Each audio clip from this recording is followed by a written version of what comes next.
You're listening to the Emotional Abuse Recovery Podcast, episode number 67. So today we're going to be talking about rumination and overthinking. And the reason why I want to talk about this today is because this has come up very often recently for me. I've had people reach out to me on social media. My clients have been struggling with this. And I know that this is something that even I struggled with right after escaping my abuser. We often think that we need to have surgery on our brains or just want the thoughts to stop, and we don't know how to make it happen. So oftentimes we distract ourselves, we try to push the thoughts away, and those kinds of things don't work. So what does work? How do we get to the point where we aren't thinking about these things all the time? I mean, you might not even be thinking of them in a loving or longing way. It could be out of bitterness or resentment. And that's exactly what we're going to be talking about today, so stay tuned. You're not going to want to miss this. Welcome to the Emotional Abuse Recovery Podcast, a podcast specifically designed to help you heal after a toxic or narcissistic relationship. This podcast teaches you to use your subconscious mind to go from feeling stuck to set free. In here, you will learn how to use the power of your own mind to free yourself from emotional pain, move forward with confidence, and experience the inner peace you deserve in your healing journey after emotional abuse. I'm your host and subconscious reprogramming coach, Allison Dagny. So let's get started. All right, so rumination and overthinking gets in the way of a lot of our recovery. And that's exactly why I want to share with you some tips and tools on how to make this stop, right? Because if we are spending most of our time with these ruminating thoughts, these intrusive thoughts, these repetitive things kind of in our minds constantly, we have trouble sleeping, we have trouble being present, we might not be able to focus in our jobs or other activities. And this truly holds us back from healing. It keeps us stuck. And most people who are struggling with this just want that stuff to stop. So when we do this, when we can actually stop these thoughts, when we can reduce the rumination and the overthinking, what we do without even knowing it is we're making space for joy, for peace, for happiness, and for so many other wonderful things. So this is a huge roadblock for a lot of people. And if you are struggling with this, I want you to know there is absolutely a way to make this stop. I used to be there. I used to feel this way too. And mine wasn't in the sense of a longing way for my ex, because I was the one who left and I didn't want to be with him once I realized that he was abusing me.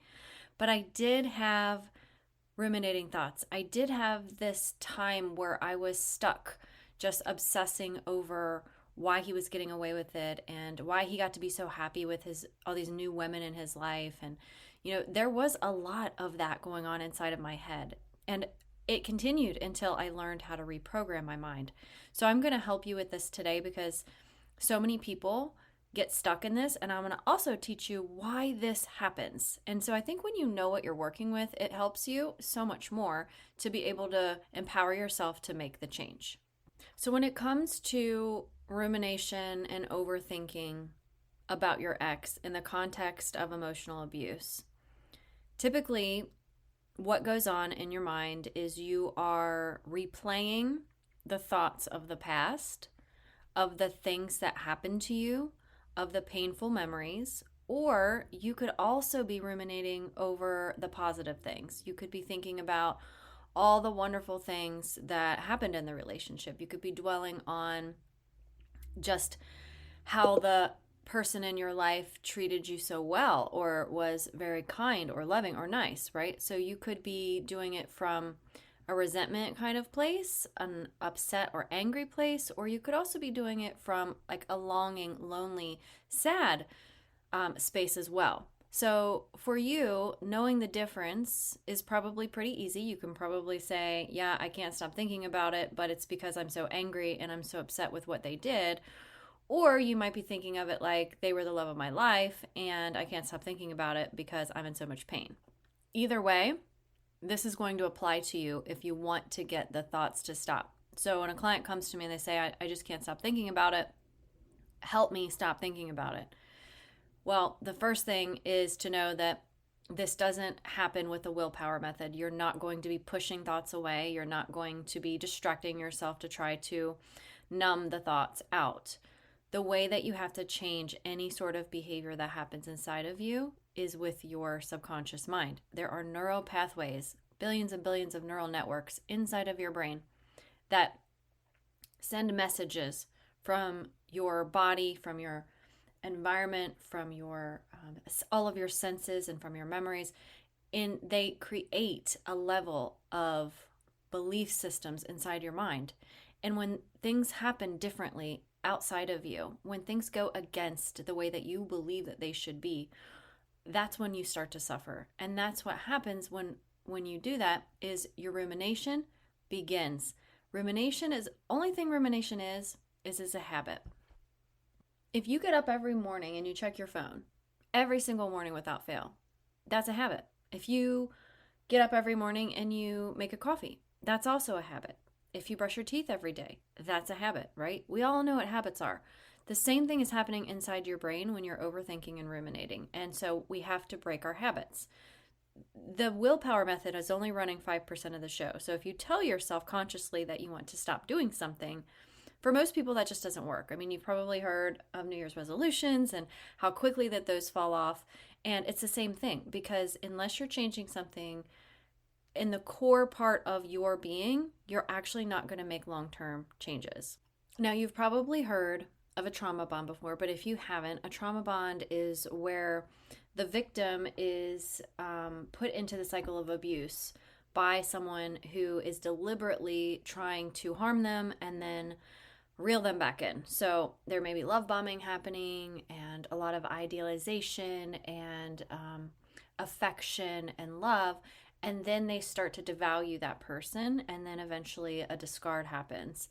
The discard doesn't always necessarily mean that the person leaves. It could also be a discard within the relationship where they give you the silent treatment, or they ignore you when you want to talk about certain things, or you're expressing your emotions, right? The discard can look different ways for different people. And sometimes people confuse that and they think, oh, well, they never left me. Well, the abuse cycle is still continuing even if they never left, right? Physically and got, out of the relationship.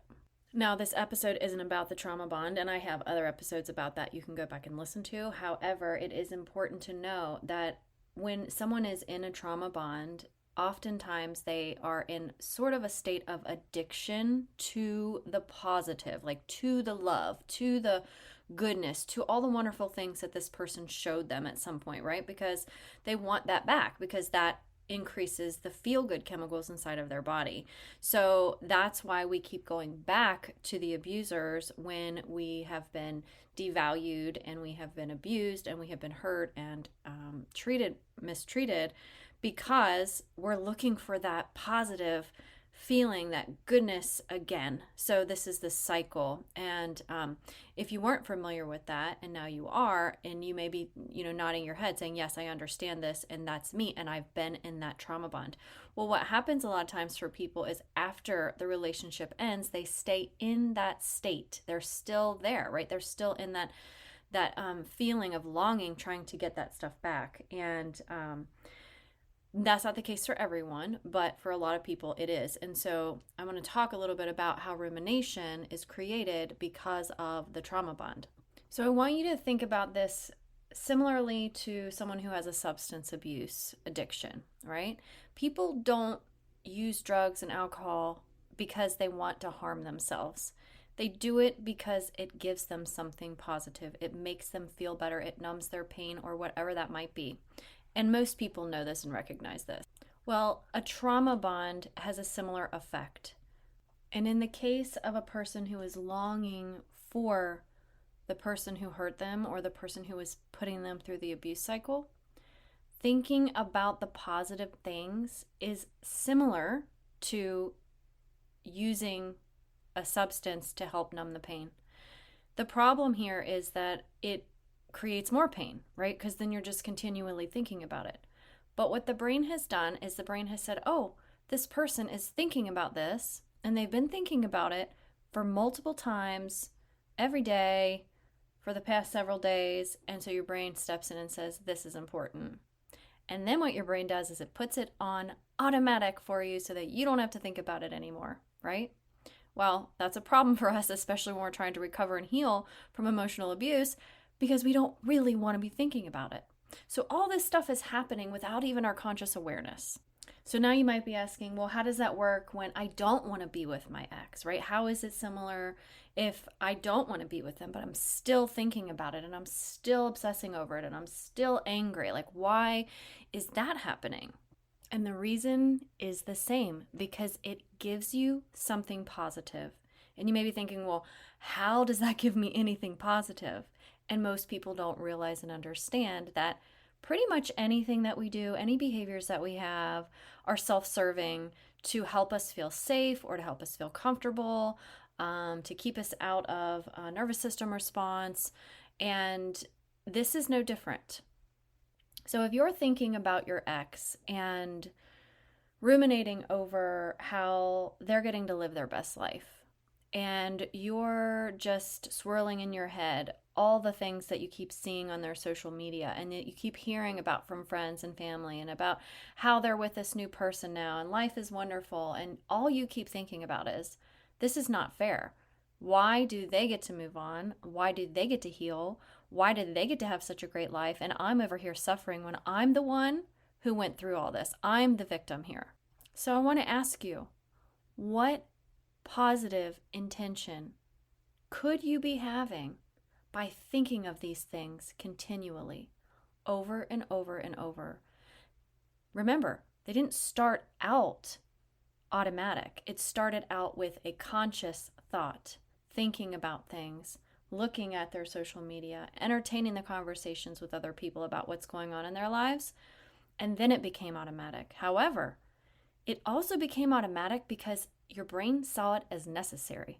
This is necessary. I need this somehow for my survival and to feel good. So remember, it's a positive intention as to why we do things. There's a positive reason. We get something from it. So think about that for a moment. What could be something that you're getting from replaying these thoughts in your mind over and over and over? Now, I know a lot of you are going to pipe up and say, I have no idea. Or you're going to say, there is no positive intention. It isn't doing anything good for me. But I'm going to ask you to look a little bit deeper on this. And here's how you would do that. So if you have a pen and paper, you may want to get that out and take notes. So some things you might want to think about is, when you are going over and over in your head, thinking about your ex, or thinking about the pain, or thinking about the things that they are doing that is so unfair, thinking about the smear campaigns they're putting you through, thinking about how they get to go on and have fun while you are suffering. What I want you to think about here is, what are you believing? What are the thoughts that you believe when you are running these scenarios in your mind? And I'll give you an example from my personal experience as well as a client of mine. So for me, my ex was out and about dating other women immediately after I filed for separation from him. And I was furious. If you've read my book, you probably saw in the pages of my book just how angry that I was. And the things that were going through my head at that time were things like, this isn't fair. He's getting away with this. He shouldn't be able to get away with this. He's going to hurt other people. He shouldn't be able to go about his life while I'm suffering. So these were some of the thoughts that I had going through my mind. I didn't know that at the time, right? I can look back now and say it, but what I had to do was actually sit down and think about what was going through my head, not just the activities of what he was doing and the behaviors that I was witnessing and the stories that I was hearing from everyone else, but what was I believing, right? Because remember, a belief is just a thought that's not necessarily true for everyone 100% of the time. right? So if you don't inspect the actual beliefs that are coming up when you're in this state of rumination, you will not be able to stop the rumination. Just letting these stories run wild in your head isn't actually going to solve any of your problems. It will just perpetuate them because your brain says, well, you're thinking of them even more now, so I guess I need to help you think of it even more. Like when you're out and about and you're supposed to be having fun with people and you're supposed to be hanging with your children and focusing on things that are important, I'm just going to inundate your brain with thoughts. And so that's why a lot of people are like, I just can't stop them. You can stop them. That's the reality. You just have to train your brain. So my example is one specific to where I was more bitter, angry, resentful, and I couldn't get those thoughts out of my head. And maybe you're like that, or maybe you have the opposite, and maybe you're thinking of the ex in a loving or longing type of way. And I had a client recently who was struggling with this exact same thing, where she was feeling like this person was the love of her life, and even though she knew he hurt her and that he was a bad person, she couldn't shake that part because she was still focused on all the good, right? So he is a good person and he has his good moments and he's kind and he's loving and he's smart or whatever, right? So you fill in the blanks. These can be personal to you as well. She was ruminating over the good times and all of the happy times that they had in their life. And part of this because it soothes you, right? We're after this when we've had a trauma bond. We want this soothing back. So when she said to me, I just want to feel indifferent about him. I don't want to have these feelings because I've already got one foot out the door. We're already making plans to make this final for a divorce, and I don't want to keep feeling like this. So what we had to do was we had to challenge the beliefs that she had about him, right? Was he really good? Were there times when he wasn't good? Let's focus on those things, right? Because what happens is when you start to shift your mind, you are weakening the old neural pathways that you've established that are so deep, that are saying and pulling you in the direction of this person who you really, truly, consciously don't want to be with. And when you weaken that, and then you start looking at other possibilities, you strengthen new neural pathways, right? So you're essentially breaking a trauma bond. You are severing the trauma bond by changing the neural pathways, by weakening those old thoughts and beliefs, because that's all they are. They're just beliefs. They're not true 100% of the time for 100% of people. Now, I'm not saying that, like, for example, my client's ex wasn't ever good. I'm not saying that. We're changing the neural pathway because she doesn't want to keep feeling that way towards him. She wants to actually feel indifferent. So we're moving her from a state of either hot or cold to right in the middle, to be lukewarm. I always meet my clients wherever they want to be. I'm never going to tell you or anyone how you should feel or what you should do because that's personal. That's your life. That's your experience. And I couldn't possibly give you advice without being in your exact situation and shoes. So my question is always to my clients, well, how do you want to feel or how do you want to behave? And when they tell me, I say, okay, well, let's figure out what's in the way of that. And it's always something in the subconscious mind. Then once we figure out all the thoughts coming out of the subconscious mind, we use a 4-step tool that I teach all my clients, that I use personally for myself, and we start to rewire the brain. I think it's pretty easy to see now how much rumination and overthinking can hinder your healing. It's just this stuff that's in the way of being able to do other things that will help you recover from gaslighting, from manipulation, from the betrayal, from all of these deep emotional wounds that we've had. If the rumination is taking up so much space in your brain, it's going to be a lot harder to make space for things that make you happy, to feel joy, to be peaceful, to be indifferent. You may have sleep disturbances. You may not be able to focus. You might have strained relationships with other people because you're not paying attention because your brain is in this loop constantly. So being aware, one, that you may have ruminating habits, and that's all they are, habits. So don't beat yourself up. This is totally normal. This happens to pretty much everybody who's ever been in a trauma bond. And even if you haven't been in a trauma bond, if you've experienced heartache like this, this is very, very normal. It's just your brain's way of protecting you and keeping you feeling safe and keeping you from pain. So the subconscious mind plays a key role in perpetuating rumination and overthinking. But the good news is we can take back the power, right? We are not at the mercy of our subconscious mind. We actually have the ability to change the neural pathways in our brain because of neuroplasticity. Neuroplasticity means our brain can change at any age, and there is science that proves this. So these automatic beliefs, these automatic thought patterns that have been started out and then ingrained in your subconscious mind are just what is going to continue unless you intervene and stop it and retrain your brain. So being mindful, being aware, and identifying the beliefs, not just the thoughts, not just like he's off with this other woman, he's having a great life, right? But the beliefs that you have about it.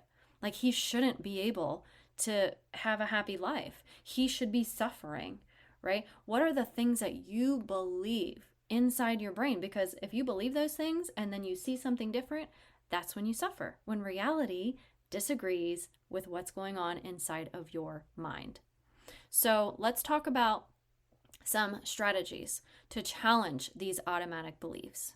So first is obviously going to be awareness, understanding what it is. And I'm telling you, putting this stuff on paper is going to be way quicker for you to achieve this than if you're just processing it in your head. So you want to get really relaxed and you want to start to think about whenever those things pop in your head, whenever you want to go do a deep dive on their social media, whenever somebody says something to you about your ex and then all of a sudden you're back in rumination, instead of allowing your brain to go off onto the stories about what's happening, let your brain go to what you think should be happening or shouldn't be happening. We're going to put that little word should and shouldn't in there, and that will help you because that's the part that's judging, right? We're humans. We all make judgments, and your subconscious mind believes whatever you tell it. So if you say to your subconscious mind that this should be or that shouldn't be, your subconscious mind says, oh yeah, okay, I'm with you. I'm on board. I'm going to roll with that, right? But then guess what? Reality ends up being different. And so then we get upset or we get sad or we get angry or we get frustrated or we get resentful or whatever those emotions might be. And then the brain continues and it continues to repeat those things over and over in your mind. Now, once you get it on paper, some people might have trouble figuring out what the beliefs actually are, but I'm going to give you a couple of ideas on how you can find these. First, you want to vent it all out. You want to put it all on paper, get as much out as you can, like a free writing journal session. And then what you want to do is you want to look at the things that are affirmatives that aren't necessarily true, right? They might be true to you, but are they true for everybody? Could there be any other way of looking at it, right? And then if your answer is, yes, it is true, 100% true. Like let's say, for example, you say, I'm in pain because my ex is a narcissist, right? You're not going to challenge the idea that they're a narcissist because that's actually true for you. But what you want to do here is you want to say, what does that mean? What does that mean for my life that they're a narcissist? What does that mean for me? What does that mean for everyone around me that this person is a narcissist, right? Because that's your reality. You're not challenging your actual truth or your actual reality for you. We're challenging the meaning that you give it. So if the meaning that you give is that my life is always going to be challenging, or that I'm always going to be scared, or that I can't protect myself, or that things are always going to be chaotic in my life, whatever you're making that mean, that's the subconscious belief. And that subconscious belief is what is creating the emotions and what is also creating the behaviors, and a lot of times creating rumination inside your brain. Now, I want you to know this is not something that happens overnight. You're not going to do this one time and then all of a sudden change. This is a practice. If you, let's say, sprained your ankle and your ligaments were torn and really painful. And there's really not a whole lot that the doctors can do except for put you in a brace and give you some pain medicine, but they recommend you go to physical therapy. So let's say you go to physical therapy every Saturday and you meet with your physical therapist, and that physical therapist gives you all kinds of exercises to strengthen the muscles around you or around your ligaments to help the healing speed up. So it feels really good in those sessions with your physical therapist. They do a great job. They massage, they ice, they help you practice the exercises. But then you don't do anything when you get home. You don't do your little exercises and circle your feet and ice and do all the things that you're supposed to do. You don't do it. And you wait until next Saturday and you go back to your physical therapist and you haven't done anything. Your healing is going to take a lot longer. And that's the same thing with this. So if you want to slow down the rumination and you want to speed up the indifference or speed up how you're feeling to make yourself feel better, you have to actually do this consistently. I'm not going to try to fool anybody. Like, this takes practice. I have notebooks full of my beliefs and the releases that I've done to try to help this along quicker. And it works when you put the work in. Now, I have to remind you that this isn't positive thinking. And a lot of people get that confused because they think, oh, if I just think positively, my life will be better. And if I just have a good attitude, that everything will be fine. But that's really not the case. Now, there's nothing wrong with positive thinking. I tend to be a very positive thinker myself. And I think there's a lot of good in positive thinking. But I think the problem is a lot of people get it confused, right? I like to think of it as thinking of possibilities instead, right? Because when we think of different possibilities, that's actually what changes us and how we feel. So in my 3-day Thriver session that's coming up on October 25th, 26th, and 29th, we are actually going to be getting some shifts in session, and I want to be able to show you guys how this works so that maybe you can walk away with some new insight and realizations, and hopefully put a lot of these tools that I have in my podcast to use for yourself. And obviously, if you would ever want to work with me, then that's a possibility for you as well. But I really just wanted it to be fun and interesting and informative and uplifting for anybody who has experienced emotional abuse and is really trying to thrive after that. So again, it's not positive thinking. It's about thinking of possibilities. And so when you actually train your brain to see more possibilities, it makes things so much easier for you and for your healing. And it's interesting because I have a lot of clients and they'll start out with me on the first, second, third week, and it's really hard for them to think of other possibilities. But that's where I come in. I help you, I nudge you. I have lots and lots of examples of other possibilities, and I can pretty easily give you those examples to help you shift. And usually, I would say probably those people who are putting in the work the most can start to think of those possibilities just on their own within a few short weeks. They are coming up with all these other possibilities, and they're smiling and they're feeling better, and they're saying that they're feeling lighter. And that's the magic of changing the neural pathways in your brain. So you're getting yourself out of a rut. Think of a neural pathway as just this deep groove on a record, right? It goes around and around and around, and it's not getting, like if a record player is just continually playing the same thing over and over again. That's sort of what happens in your brain when it's stuck in these neural pathways. So we got to get that out of that deep groove and onto new and other possibilities to consider, and then you don't feel the same way anymore. You start to shift your emotions and you start to feel better. You stop the ruminating because your brain is no longer on that same repetitive track. Now you can focus. Now you can be present. Now you can have this level of indifference so that you don't have to be suffering, because that's the goal. So there's just a couple of things that I wanted to mention about this too when you're starting to do this. And I said before, you want to get really relaxed when you're doing this because you're tapping into your subconscious mind. So if you were highly stressed out at work one day, some major stuff happened, and you come home and you're going to try to practice this, it's going to be tougher to do that when your brain is already in sort of a heightened state of emotion. So you really want to try to do it when you're feeling pretty calm, when you're feeling relaxed, And then you're more easily able to tap into your subconscious mind, because otherwise you're just going to be wasting your time. You're going to be trying to pull things out that is just going to be hard to find. So look for, when you do it and you are relaxed, look for words like should, shouldn't, can't, affirmatives like always and never, I won't, need to. Things like that are pretty good indicators of what's in your subconscious mind. So when you get that on paper, then you can start to inspect those things and you can start to say, are these really true for everyone, for all people everywhere? And again, I don't mean things that are actually true for you, right? So if something is true for you, so let's say that you're feeling really low self-worth because of how someone treated you, and you're saying that you're not good enough because you are not the ideal body type, right? Well, it's not about your ideal body type. It's about what you're making your ideal body type mean. I'm never going to find someone. No one's ever going to love me this way.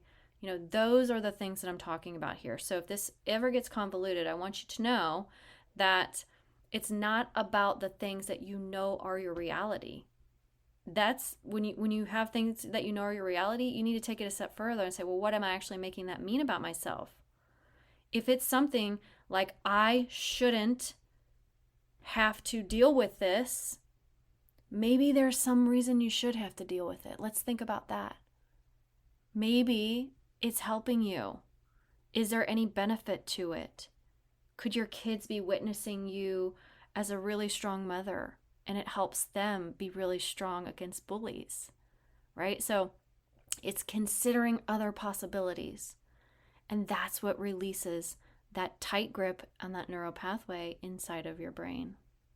So just as a quick recap, rumination comes from a thought habit inside of your brain. These can stem from trauma bonds, they can stem from toxic relationships, but they always start out as a habit that your brain has then turned into an automatic thought process for you because it thinks it's helping you. It doesn't know that it's actually making things worse and more difficult for your healing process. But the good news is you can change this. It takes practice. It takes effort. It takes a commitment to yourself on your part. For me, I just had this absolute drive to erase all of this out of my brain. I could not stand it. I hated it. I didn't want it anymore. I was willing to do whatever it took. And thank goodness I found rapid reprogramming when I did, because it was the perfect time for me to start making these changes inside of my brain. And then once I realized how just phenomenal and impactful it was, I knew that's when I had to coach other people and teach them the same thing. All right, so I hope this has been helpful to you. And I just want to remind you again about Shift Happens, which is October 25th, 26th, and 29th. That's at 7 p.m. on the first 2 days and 3 p.m. on the last day, which is all Eastern Standard Time. You can find the link to sign up in the show notes here, or you can get it from my website. And the purpose of this is to provide you tools and support and to help women thrive after emotional abuse. I want to help you reduce the rumination and make room for joy, for peace, for happiness. That is so important. It was something I just wanted so much more in my life. And if I can bring some of that to you, if I can increase some joy in your life in these 3 days, or maybe 1 day, or maybe 2 days, whatever you can attend, then that's great too. I am going to be giving away some prizes and gifts. So I hope you can come. I hope you will enjoy yourself, and it should be a great 3 days together. So remember that rumination is just part of the subconscious mind's role to help you feel safe. And there are ways that you can overcome this, but you first have to be aware. You first have to pay attention to the beliefs that are coming up, and then you got to challenge them. You really, really have to challenge them. And this will help you make space for more of that positivity and joy in your life. So thank you again so much for tuning in, and I really appreciate your support. Please share this episode with other people who may benefit from it, and I'll talk to you next week.